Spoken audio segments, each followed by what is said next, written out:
It is incontestable that the Constitution, where am I reading out of? Again, right here. Established a system of dual sovereignty.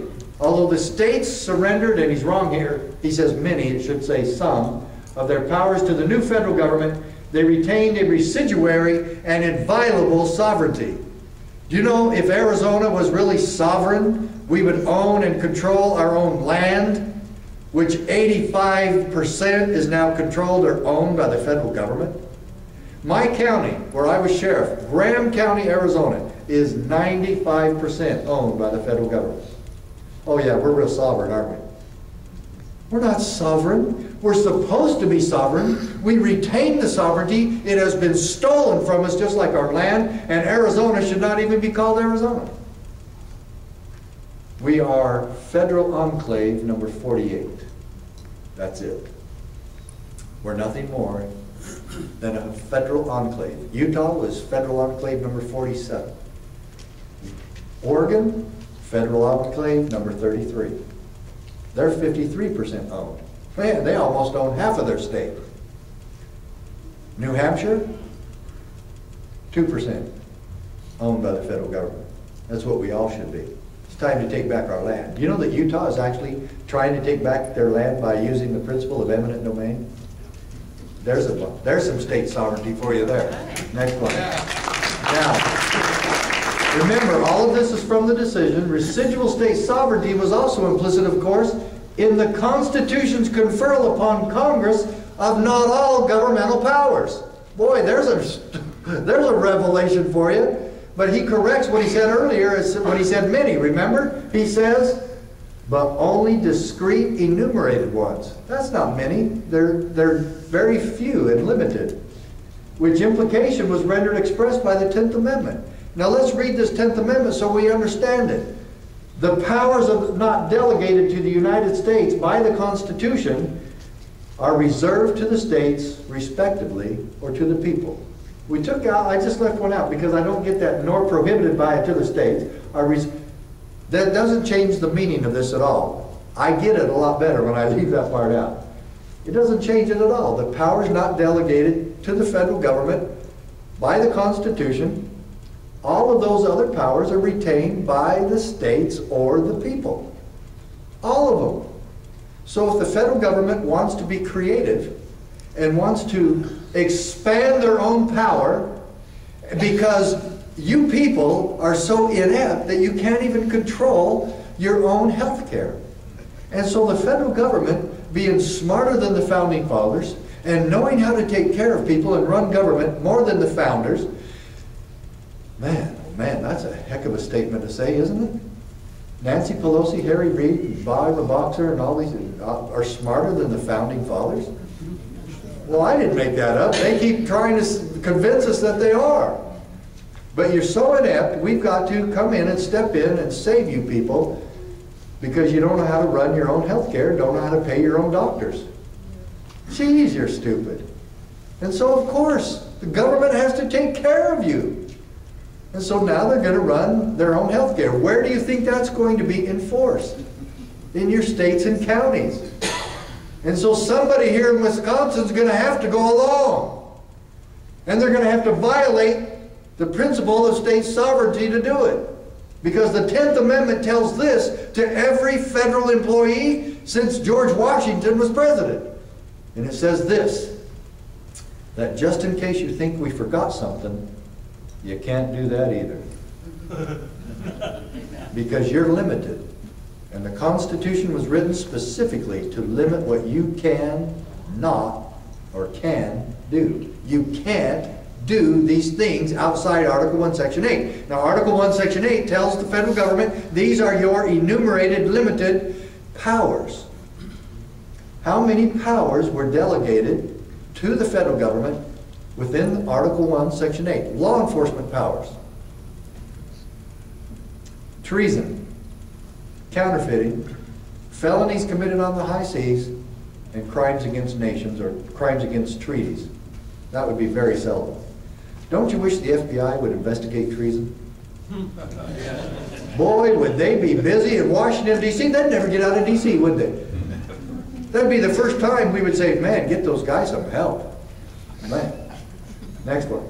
The great innovation of this design is that our citizens would have two political capacities, one state, one federal. We all get that. Read the next line. I did not make that up.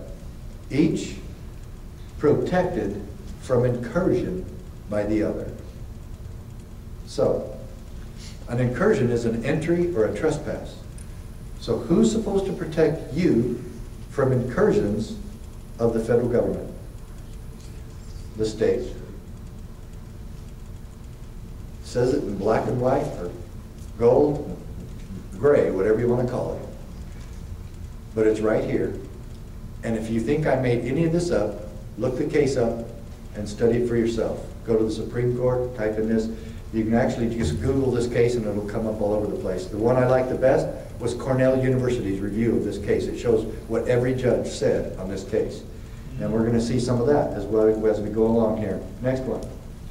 As Madison expressed it, can you believe it? United States Supreme Court actually quoting the Founding Fathers. The local or municipal authorities, who are they? Counties, cities, school boards, form distinct and independent portions of the supremacy. No more subject within their respective spheres to the general authority than the general authority is subject to them within its own sphere. Now, where do we define? Again, we're talking about the sphere of authority of the federal government. Where do we define their sphere of authority? Article 1, Section 8, in every Constitution of the United States government that you'll ever read, they don't get to go outside that. They're very enumerated and discrete and limited. Next one. This is still going on in the case. This is Scalia giving his decision. This separation of the two spheres is one of the Constitution's structural protection of liberty. Did you see that? What is it? Oh, just one of those little things called a structural protections of liberty.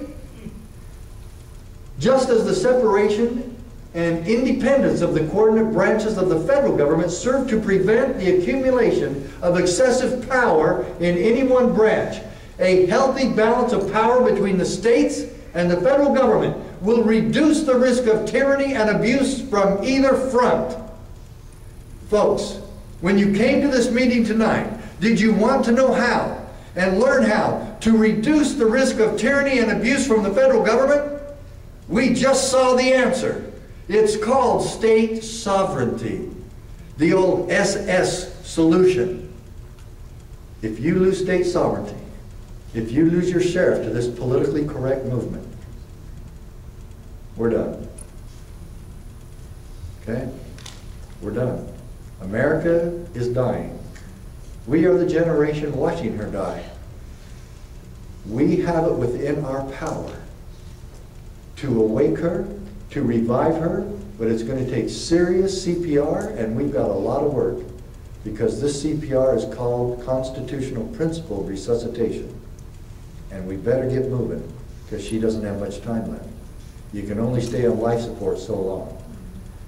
If you get your sheriffs on board with this great cause, if we get them, and right now we are planning to have a meeting where we're going to start this, and we're going to get about 100 to 150 sheriffs all across the country who have already expressed a desire to be a part of this movement, and we're going to get them together in one meeting and devise a plan and a new declaration, if you will, that they will take back to their states and recruit and network with other sheriffs in their states, within their associations, to create constitutional sheriffs all across this country that will stand against the incursions of the federal government and state governments if we have to. And we will create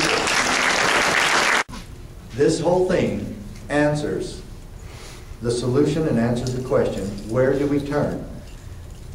And the question is posed by Thomas Jefferson on the very first page of this book. When all government should be drawn to Washington as the center of all power, it will render powerless the checks provided and become as venal and oppressive as the government from which we separated. When government becomes venal and oppressive, to whom can the people turn for peace, safety, and protection? If not, the sheriff who already promised you he would do just that. And some still want to pretend they're too busy just following orders to take care of their oath of office.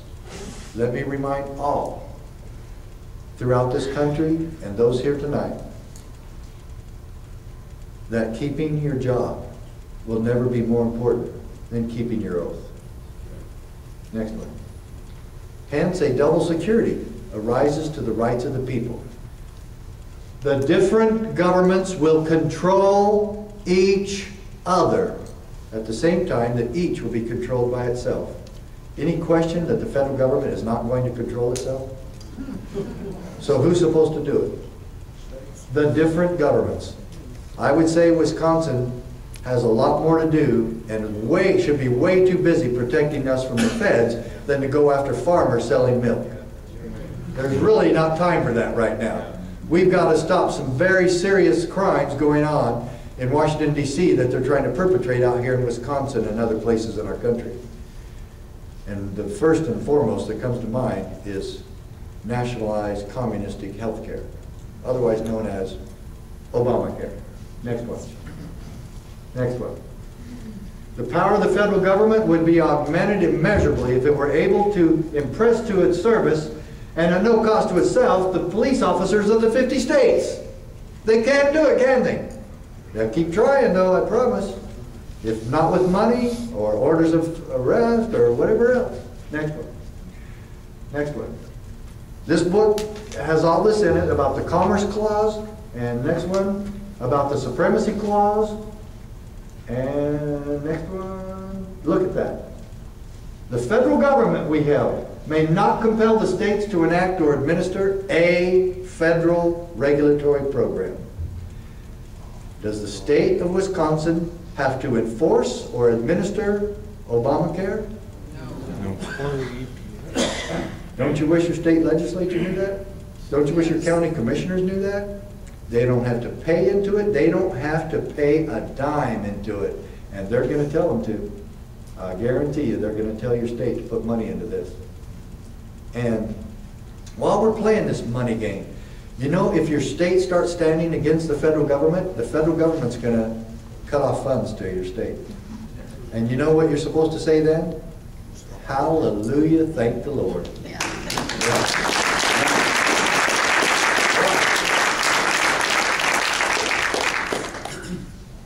Why would I say that? Because that puts your state in the perfect position of saying, oh man, thanks Obama and the rest of you in Washington, because we really have been wanting to keep our money here in Wisconsin, and that's exactly what we're going to do.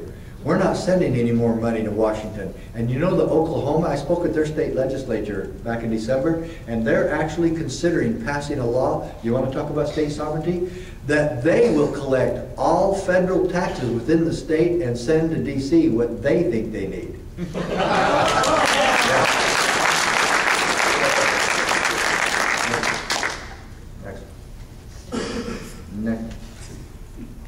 Next one. Sorry, I know you really want to see that one. Next one. Now, this is where Scalia really is obsessed with wanting to call the other four dissenting judges on this case stupid. And this is where he came up with empty formalistic reasoning of the highest order. This is in the case. This is actually part of the case. And of course, I couldn't leave it out of that book. It's in there. It's in there. So if you ever want to call somebody stupid, they know what you're saying, there it is. Man. In fact, what is it again? Cartel? Debt cap. Debt cap. They always use empty formalistic reasoning of the highest order, don't they? Tell them that next time. Vernon, next time they come over, tell them, you guys are sure using empty formalistic reasoning of highest order, and that's from the Mack Printz case. Supreme Court said so. Next one.